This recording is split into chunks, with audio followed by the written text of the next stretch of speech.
Welcome, welcome to episode 4 of Open Hearts. Well, not as explosive as I was expecting, but I had to end it on that little reveal. It's something that I've been thinking about like all week. Because to address the elephant in the room, we had to say goodbye to Cal as a cast member.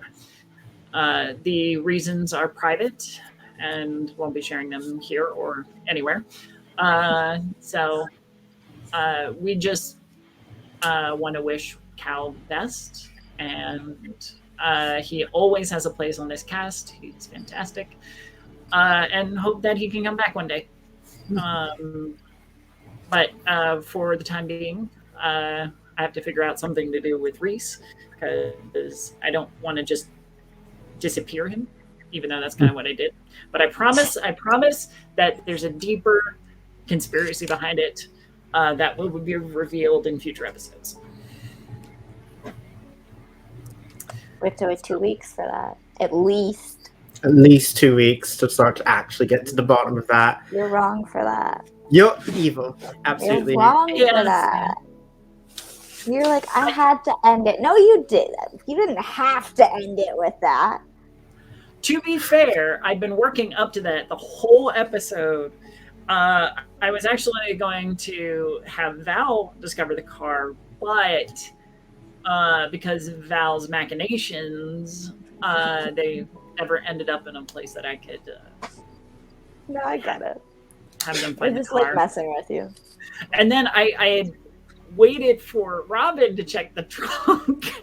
Oh yeah, no, that could. I'm just like, well, it's like Robin's mind went like, okay, this is like a convertible. It's already open. It's just like, all right, cool. Immediate thought is, all right, is the Kidney Nation? It is. I can take this car. Cops exist. I probably shouldn't take this car. I will see whose car this belongs to. It's Bryce's car. Cool. Bryce, this car is too expensive. Where the fuck are you? No, you're not anywhere around here? No? Fuck. I can't just leave this car now. I've done my due diligence. This is my car. Yeah. So check it and if Robin had checked it earlier, we would. Oh my god.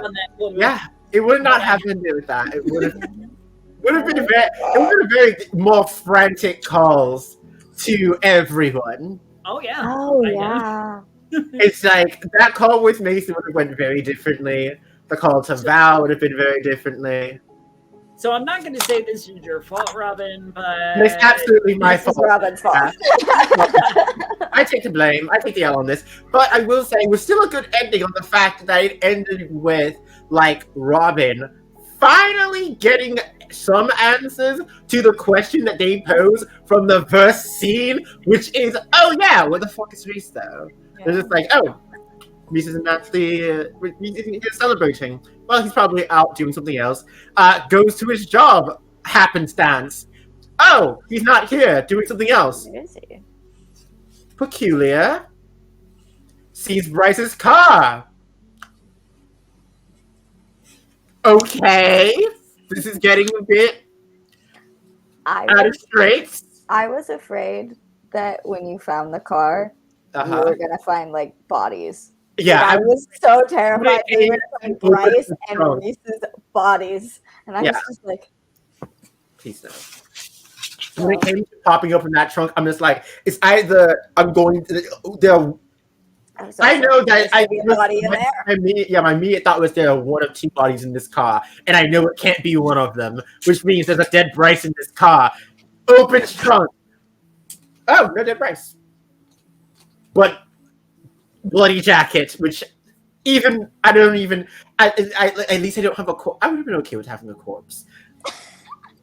It would have filled in some. I would have been like, oh, okay, Reese is out there. He's committed a felony. Is that a felony? I think that's more than a felony. Is felony the highest can go? Yeah. Maybe. Felony. Yeah. I don't know. Crime against humanity. War crime. Sorry, what's that, Val? I said I don't know. Crimes against humanities exist. Yeah. Yes, crimes against humanities do exist, though. I think so war crimes, crimes against humanity, murder does not count as a crime against humanity unless you murder a lot of people. I will say, I believe most of the cast counts as crimes against humanity. Just our existence is a crime against humanity, especially Val. Most especially Val. Val is an affront to nature. Everything. Yeah. You started phasing through people's that is so funny. Buildings and cars and like when I was looking through things, I'm like, what would make Val? And then I saw Limitless, and I'm like, yes. I don't need to look at anything else. Like the entirety with Val is like just that unsettling feeling, and now knowing that they can get in and out whenever just makes it so much better. Mm-hmm. And it just makes Val inevitable. Like, just gonna phase through and come at you, whether or not you want to or not. Wait a second. Is Val a ghost or a ghoul? Val is a ghoul, but I leveled up and I decided to take one trait from a different playbook, and I had to just get that. Oh, I see. Yeah. So I'd almost classify Val as a wraith now. Yeah, Val's oh my god, I am unsettled by that. Val is a wraith. That explains so much. The funny thing about Val is anytime Val gets the opportunity, Val will say something different each and every time. Oh yeah. Like this time with the Wendigo. I can't wait for we to get all the way to Mothman. Mothman. I am Mothman. Mothman. So, we are going to discover Reese's fate in the coming episodes, and we're going to see where all of Val's machinations are going. Like, more and more, I find myself intrigued as to the games that you're playing. Obviously, I'm not going to ask you to reveal them because that's all part of the fun, but it's like, how are you keeping track of this, like as a cast member? I don't think they are. Did you not hear me? I have a conspiracy board. You have a wait, can you please link that conspiracy board? I actually have a conspiracy board in my eyes. What? Like, there has to be a conspiracy board. Like, how am I gonna do anything like this without a conspiracy board? Oh my god. No, I love that. And like extra homework, and it just brings such nuance and not like authenticity. There we go, to the character. Yeah, like every time we get off of this, I go back to the conspiracy board. I'm looking through it, seeing what information I can get. I'll watch videos over again to see what I miss. And like when I say I have no idea what I'm doing for Jen, I am serious. There is nothing on my conspiracy board for Jen. Jen is an anomaly. Evil. Like, and Val was very honest about that. Like, Val just came right out and said it. Like, Jen's something else. I got nothing. Jen needs to go. I don't know how. I don't know what they are, but they need to go. I need to interact with them. I need to enjoy their space. I think that would be a very good moment. Go on. I think that in terms of Jen, the lack of information about Jen is the most telling thing. Or at least it could be. Ooh, Alice doesn't know any of this. It's just me. It's just fun for me as a player to know. It's really funny watching things happen because I'm like, I as a player care about this, or I as a player know about this. But Alice doesn't know anything. She cares about very specific things. I'm just like, I want to know what happened to Reese. Yeah. Alice doesn't, because she doesn't know or care. But she doesn't. Abby does. Of course you do. Of all like the actual cast, Val tentatively, but Robin definitely gives a shit about what happened to Reese. Like, You think? oh yeah, absolutely. Why? There was something. Because and I didn't get to reveal this when we had Cal here, which sucks. But like the reason why Robin was drawn to like Reese, like even in my initial write up of everything, just like Reese is a good kid. I like him. It's because they remind Robin of the first love that they had back in Fairy that they had to leave. Well, not necessarily had to leave, but they were both supposed to fucking come, but he fucking copped out, and so, you know, fuck him, I guess. But, yeah. That's so sweet. I know. That's so sad. Oh my god. Yeah. Mm-hmm. Mm-hmm. Yeah. I'm here. I'm okay. I've been keeping myself together for the entire episode. I'm all right. Well, I will say that something like that could definitely be part of Robin's reaction to all of this. I mean, you're technically losing that person twice. Yeah. Yeah. A lot of things are about to burn. Darkest self. We'll see. I don't know what the Fae's darkest self is. That'd be interesting. It's very bad for everyone else involved. I know it intrinsically in my heart. Everything's a promise, and everything is like those promises are being broken constantly. It's only fairy vengeance time, so it's very ruthless. I love that. It basically gives me absolute liberal use of my ability to get strings on those who break promises on me. Ooh, from Robin's perspective, even their brain goes all the way, all of the mortal mundane world conventions just slough off. Everything's back to fairy law. All the customs come back into the forefront. Into their mind, and that means I get to flesh that out for you all as very minor things that you all think is just absolutely normal, heinous slights against Fae. I really hope we get to see that. That would just be so fun to interact with. I want Alice to interact with that. Oh yeah. I'm trying so hard to get Alice involved with shit. I know, and that's what I was about to ask you about. Every time people are like, send her home. I was. That's why I was kind of prodding a little bit. Is Alice going along with this? I didn't know how to not let her go home in an authentic way. So I was like, fine, I'm just gonna stretch the shit out in the car, and then have her get it boggles me, and I kind of wish Joe/Roslyn was here. She had to run off and do other things.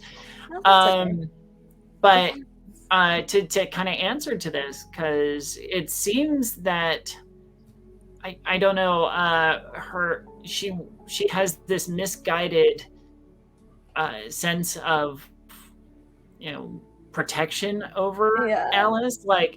You're not safe. Just always you're not safe her here. home. So we're going to send you home where you're not safe. Not safe. To be when Alice was sent back home, and that roll to run away, I'm just like, that has to fail. That has to fail. This has to blow up in Joe's face. It has to blow up in Joe's face. I was so happy when you rolled a 6. And it did. And I rolled a 7, but I have a -1. Oh, that's even better. Yeah. And it's funny, I forgot that I level up now, and I was like, maybe I should fix my volatile stat. No. Well, you do get an experience point out of that. So. Oh yeah, I failed a roll, and I get 1 for this. Cool. We'll see what happens. I don't know, but yes, and I was kind of happy. Well, not happy.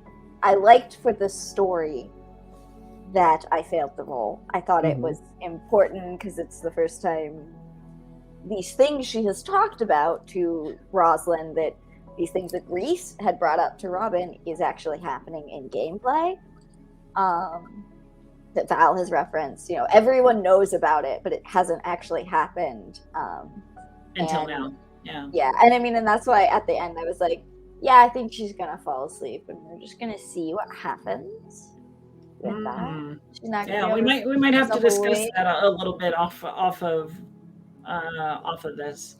Yeah, absolutely. I'm open to it. Yeah. But yeah, I'm trying very hard to get her involved in things, and that is why I was like, all right, she's going to see Rosalind, because that's the only person that she knows where they are. I don't know, maybe she'll start being a little more wild, but Rosalind's the main person she knows. So yeah, it does, lend to, when is Alice going to have enough of being essentially pushed aside? Yes. I felt like there were some potentials for Alice and Rosalind to have an intimate moment. Yeah. And it felt like ignored. And I felt like that too. There were so many times, particularly at Rosalind's house, where I'm sitting there, Alice is standing there telling us, like, you are not a villain. Like, let me help you. I'm not this precious, fragile thing.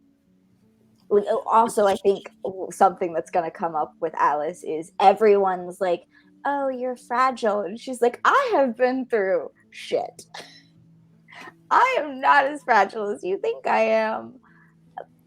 I deal with a lot on a daily basis. But yeah, just all of the like, no, you don't understand. No, you don't understand. And then especially in the car with the, did you tell your clique about us? Like, make sure they know that we're dating. Well, they should. But did you tell them?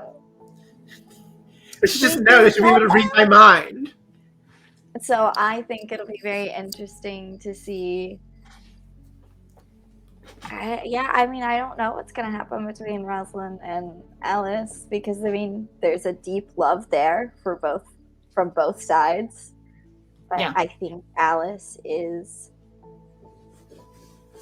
Yeah, and Alice is also starting to.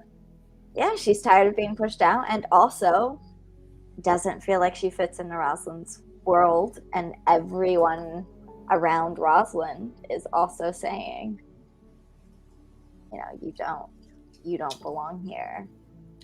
Which brings me back to Val once again, just giving sage advice. Just take more pretty pictures, like take more cute photos, Alice. And I was like, wait, what? He's like, yeah, do that. Take more cute photos with Alice. Enjoy time with your girlfriend. Stop being horrid. Yeah, I'm wondering, Val, if you'd share a little bit of your thinking behind that last statement there. If you want to save it for, a reveal or something, that's fine. But Val is working on a lot. And Val has been working on this for a lot longer than anyone really knows. What Val missed out on is getting to talk to Alice, and this is something she's actually upset about, is getting to talk to Alice about, oh my gosh, you're with Rosalind? I'm so happy for you.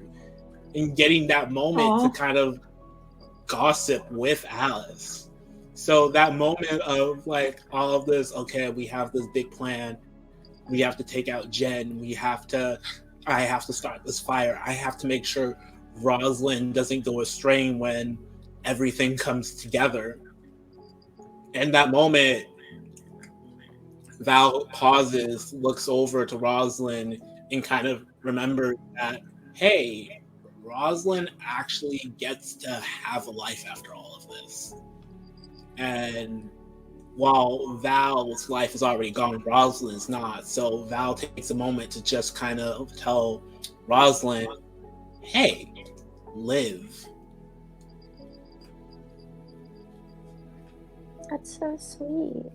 And I also think that's why Alice no longer is scared of Val in the same way that she was and has started reaching out to Val, because she feels that too. This is her best friend, and she's thinking that they're back, but they're not back. It's really messed up, but also this is my best friend. I want Val and Alice to interact more.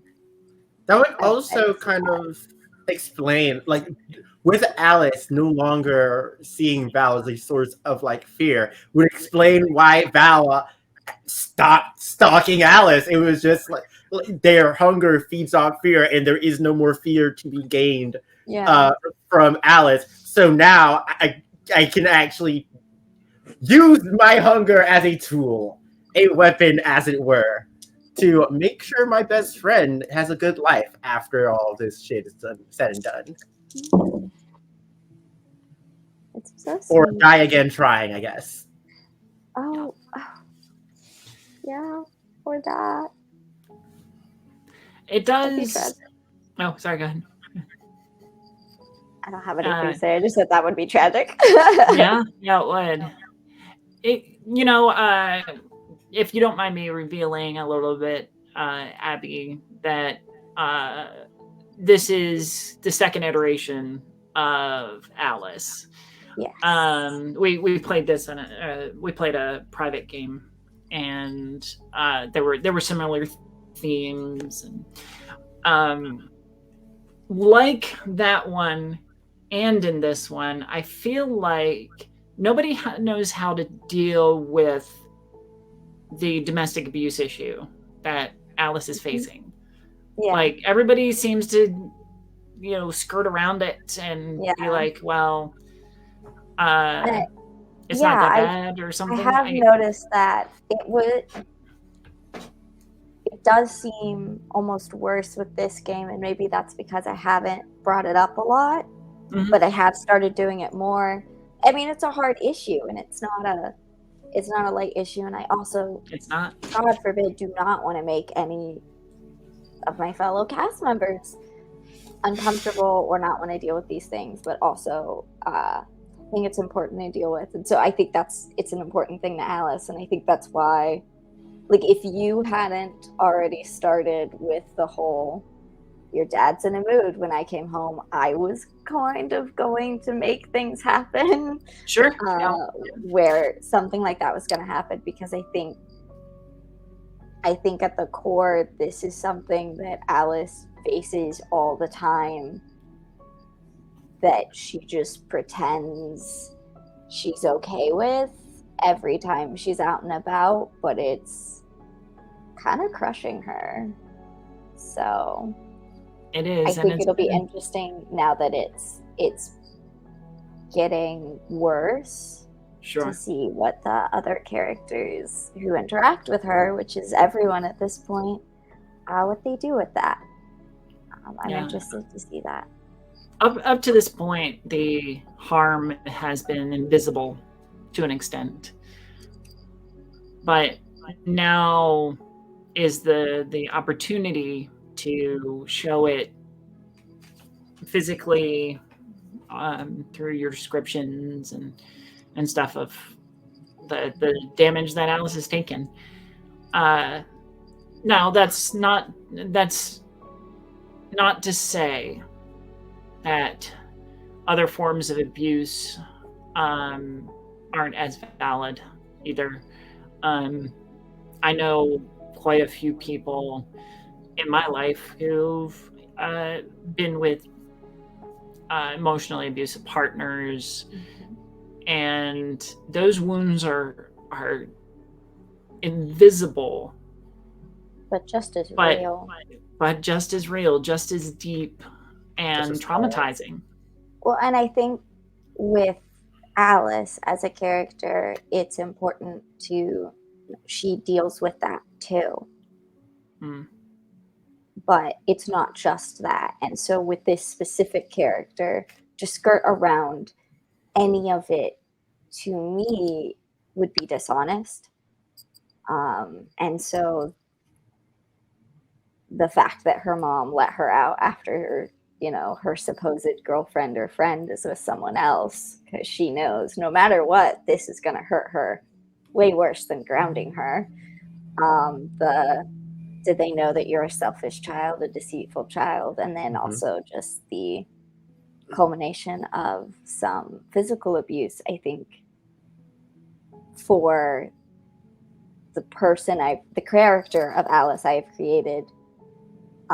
It's important that those things are there and dealt with in whatever way. And so I think I might be pushing that more because